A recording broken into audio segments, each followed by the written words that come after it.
Hello, my name is Grace Collins. I'll be presenting on the Works Progress Administration Federal Art Program, specifically their community art centers.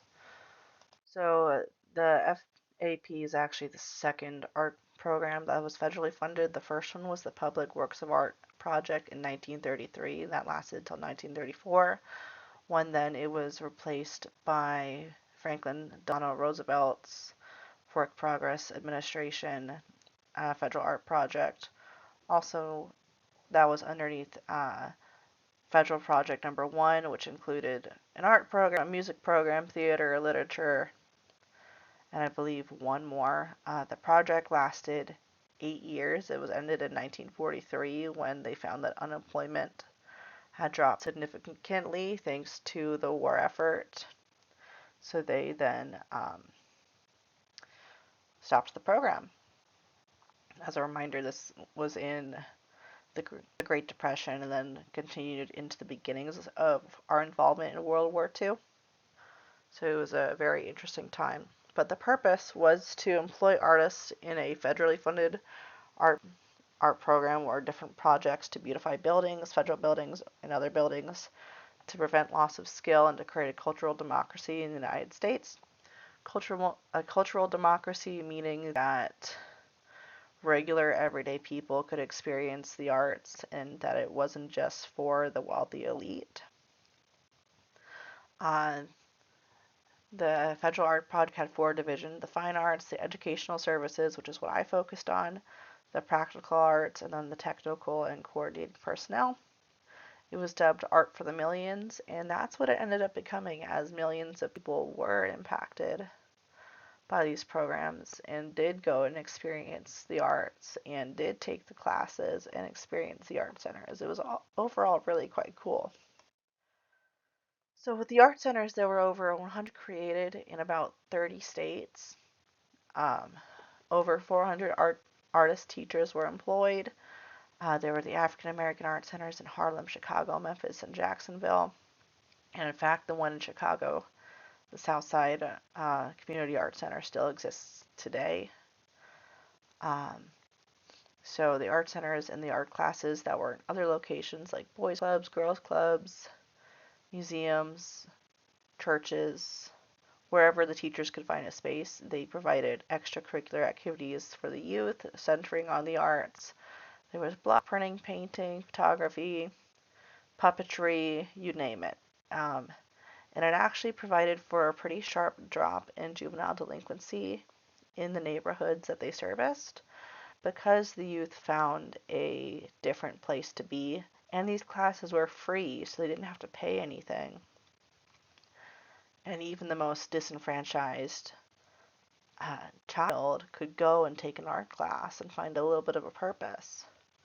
The classes were offered to both adults and children. And yeah, it was really quite cool. Um, we had to do, or we were offered a reading on Augusta Savage, and she became the head of the Harlem Art Community Art Center and was a teacher there. And she ended up training artists such as Jacob Lawrence and Robert Blackburn, and they had their start through the Works Progress Administration Federal Art Program classes under the teachings of Augusta Savage. Um, and like I said earlier, the funding for these art centers did dry up in 1943. Several of them closed down prior to that as there was some restructuring, but there are about five or six that still exist in some capacity today. Like I said, the Southside Community Art Center in Chicago still continues to be an art center focused on the African American experience and promoting Black excellence. And they are the only art center that still exists in its original intended purpose. There's also the Roswell Museum in New Mexico, which was formerly the Roswell Museum and Art Center. Uh, they're currently closed due to flood damage. I saw on their community newspaper and on their website, but before that they still did operate as a museum. And the museums themselves were forced, if they wanted funding from the federal art program, to become more community centered, where they promoted more educational material like pamphlets. There were more explanations of the art objects. Um, and they did a lot more community outreach, and there were more satellite campuses to major museums. And then I believe one of my favorite stories that I read was that there was art ambulance.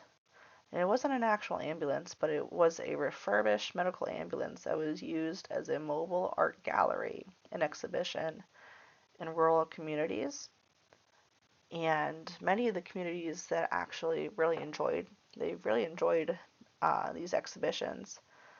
And many of the places that had art centers in the WPA era ended up getting museums in the future, especially starting in the 1960s and 1965 when the National Endowment for the Arts came to be. This is now the third program in America that federally funded the arts, and it is the longest lasting one, and it is still currently around. But it provides funding for art centers. There's the Arts in Schools program, which sends artists to schools and helps with curriculum and teaching the arts and training teachers to teach the arts. It also funds symphonies, theaters, and many other fine arts programs nationwide and even in the U.S. territories. It is often compared to the Works Progress Administration Federal Art Program, but they're different. The means of, or I guess the reason why they were created was ultimately a little bit similar, where they wanted to spread culture to the United States, but one was born of wanting to help the unemployed, where the other was funded to just advance our society. But still, the ultimate goal is the same, is to spread the arts to more and more people. Um, Anyways, I thought it was really interesting how the federal government gets involved in the arts and in arts education, and especially making it so these classes were free for those who attended under the federal art program. I think that was really, really great, and I think we could use more of those programs, especially in tougher areas. I know here in Phoenix there are some sections of the city that could really benefit from free art programs like what we used to have. Here are my references. Most of them are for the images. Some of them are for the actual content. The paper that I wrote had 2 pages worth of references. So if you want an article on the federal arts program, uh, I can provide you with several. But yeah, it was really, really cool to research.